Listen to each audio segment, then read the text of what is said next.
আসসালামু আলাইকুম। মুরগির বয়স আজকে 22 দিন। আলহামদুলিল্লাহ মুরগি সুস্থ আছে। টানা কয়েকদিন বৃষ্টি ছিল তখন মুরগির লিটারগুলো একটু খারাপ হয়ে গেছিলো।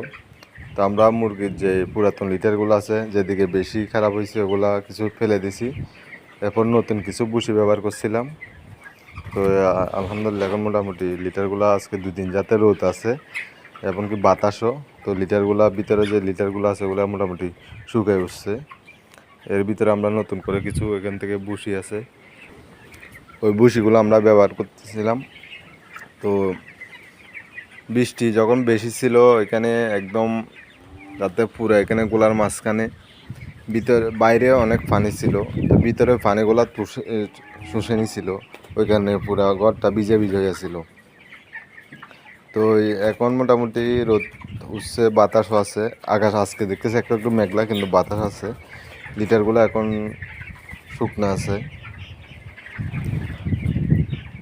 তো লিটার শুকনো থাকলে মুরগিও সুস্থ থাকে, বেশিরভাগ ক্ষেত্রে মুরগি রোগ জীবাণু কম ছড়ায়।